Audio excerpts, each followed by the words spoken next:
Hello everyone, and welcome to another creative tips video. So we're kind of going outside of the writing aspect of this, and strangely enough this was a video requested by a regular Twitter follower and regular sharer, Dion Powell Jr., who had a couple of ideas for videos, and so for the next couple of weeks I'm going to be discussing the topics he suggested because they were good topics. And what this is going to be about is, in effect, I will talk about these from my perspective, from what my opinion is based on various things. So, obviously, take it with a grain of salt, and, because people might have different opinions from what I'm saying, and, typical disclaimer, this is my opinion, it's not necessarily the opinion of everyone that works on Reynard City. So, here we go. So, today, as you might have guessed from the title, we are talking about managing talent. Now, I would sort of open this out a couple of ways. So one, I would say managing your own talent, and also in terms of working with other people and sort of having a leadership role. Because I think, of course, in recent times, there have been some incidents that I've seen online regarding this. And I don't want to go into specifics because it's things I don't know about. And obviously, the things that will come out, so sort of various scandals and various ideas of people being abused. Because I think the important thing is, like when you talk about managing talent, if you sort of put yourself in a leadership position, then in effect you are kind of responsible for the decisions you make, how you treat people and how you talk to people. And this is the first part I'm going to say, which is a lot of the times I've screwed up. I'm going to freely admit that. I have said bad things to people, I have mismanaged times for people, and I'm going to throw this up now. A lot of the times, a lot of the early issues where people report problems with the arts and things was not due to the artists, it was totally me making rushed decisions and not them. I don't want people having a dig at the artists, because I think I was looking at the art again the other day, doing some commentaries, and the art is good, it's just I presented it badly. We didn't get letterers on time for like a convention, and I wanted to get the work out there, so I did it myself, and it was a bad idea. It was a bad idea on my part. So that's the first thing, I think, with managing talent, which is when it goes wrong, you front up. Because if you make decisions, you have to bear the brunt for it. Don't push anyone under the bus. I don't think that's appropriate. You've got to own your mistakes. I think that's important thing number one. And also from a wide point perspective, I do want to apologise. I haven't always handled things well with people, and you lose patience and things. And this leads to the kind of the wider aspect of running a project, and my personal advice would be get a budget together. Like, I would suggest get money, get an agreement with people, and work it out. So work it out in a kind of more formal structure. So set deadlines, say when someone's going to get paid, say when this is going to be sorted out, but have it in place. And of course, it's easier said than done. I totally admit that, and like I say, if you can make an informal agreement work, then brilliant. But I would suggest, from my personal experience, that having a more formal setup where people can broadly agree on the same things is the best move. So, for example, you say, all right, I will pay you this amount for doing this work when X amount of money comes in, and you will do the work at X amount of time when I ask you to. And that, I think, is the fair way, because sometimes people who set the deadlines or manage the talent are unreasonable, and sometimes people who do the work don't do it in the way that they should do. And sometimes things can happen. And I think this leads to my next point, which is communication. Communication between both the person running the project and the person working on the project is vital. So, for example, if you're the person who is setting up this project, you've got to keep people up to date as much as possible. So say, for example, you were due to get some funding and the funding fell through, let people know as soon as possible, but especially the people that are centrally involved, because they deserve to know. Because if they've been working for you and they've been doing something on faith, you've got, you've got a responsibility. It's difficult, and it might, people might not be impressed, but you've got to deal with that in as positive a way as you can do. And likewise, I think if you're an artist, and say, for example, there's a death in the family, or your computer goes wrong, or any number of things can happen that can delay something that you're working on. Let people know as soon as possible. That's what I would ask. That was, if you were involved in a professional project, let them know. And if you can, let them know how long the delay is likely to be. Try and be fair, and try and...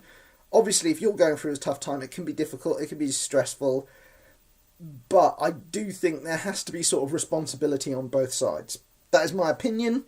You can tell me if I'm right or wrong in the comments, and that's absolutely fine. But there you go. But as I say, communication is also important, because you want to get this done. And also, I think the other thing you've got to remember with these things is that there is a knock-on effect. So if you have a delay and you don't tell people, and then you later on say you can't do something, then that means someone else has to spend time replacing something. That means they then have to do this, and everything gets pushed back, and then people who are waiting for something go, oh, when are we going to get this thing? Well, we've had these delays. And it doesn't look great. So, yeah, I mean, this is the other thing as well. If you're a creator, what I would say is try and have a buffer as much as possible. So, when you set a deadline, try and set it for a point, but give yourself a little bit of extra leeway. I mean, likewise with a budget, I like have a, say, 10% contingency or a little bit extra, because things can go wrong. So, you can at least try and get that in there. Now, of course, people can say, well, I don't have any money, but I really want to do this idea, and I really want to work with someone. There are ways of doing this.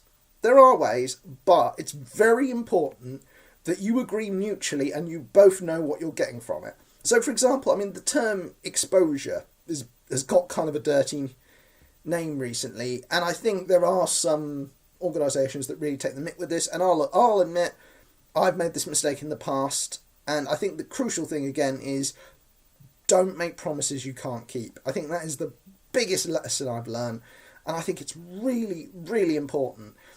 But on the other hand, if there are things you can help people with, so say for example they apply for a job and they want a reference, give them a reference. If they do the job for you, give them the reference. Write a blog saying what a good job they did.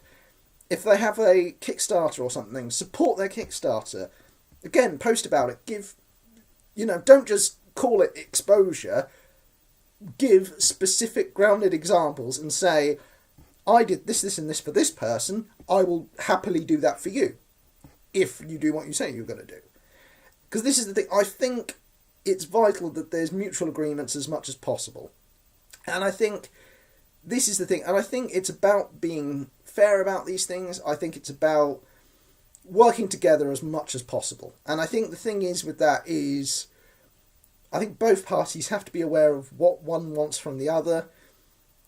And I mean, it's a bit like a relationship. You have to be fair with each other and you have to be reasonable. So, for example, sometimes an artist will say, like I will say to an artist, oh, do you want to do this project?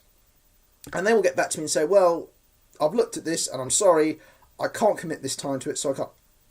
Absolutely fine. That is much better than trying to do something and giving up midway. If you can't, it's all right to say no. It's all right to say you can't do something.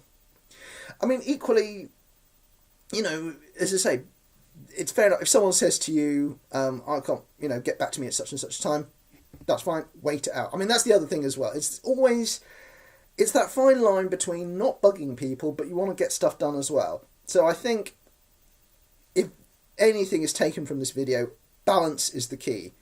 So if you're a creator, I think you have to be kind of fair with the people that you're working with. And you have to, within your means, give support as much as you can, whatever it is. Like I say, so for example, you go to a convention, you sell stuff, you give a cut from what you sell. I think that, something like that, and you say, here we are, this is what we've tried to do. And it might not be masses, but you've got to stick with the promise. And this is the thing, I do think, and to be fair, the vast majority of people I've worked with have been excellent. Really cool people who have done what they've said they're going to do, have been very positive, and I think that's really important. I think it's really important to kind of keep your head in the game, try and do things as best you can, because it won't always work out and things won't always go as you have planned. But I do think it's both in terms of how you structure something and sort of what you do in the day-to-day. And let's be honest, we won't always get this right. I'm going to say this here and now, you know, and this is, like I say, why we're rebooting the comic, because, you know, sometimes a bad decision will have knock-on effects, and you won't always know it until it's too late, and then you then have to kind of rejig what you did. And that's fine. That is completely fine. But like I said, I do think we are incredibly fortunate in that we have worked with great people, like really good people, who have worked hard, and I've got to say, yeah, you know, there's some really good people, and both in terms of the art, because I think the art is great. I think what people sometimes forget is it's not just about, can you make this lovely picture? It's also, you know, can you do what you say you're going to do? Can you be positive? Can you be a part of something and be kind of proactive? And it's a lot to do. I mean, this is the thing. Again, we're talking ideals, and we can't always meet at the high point we'd like to meet. That's fine.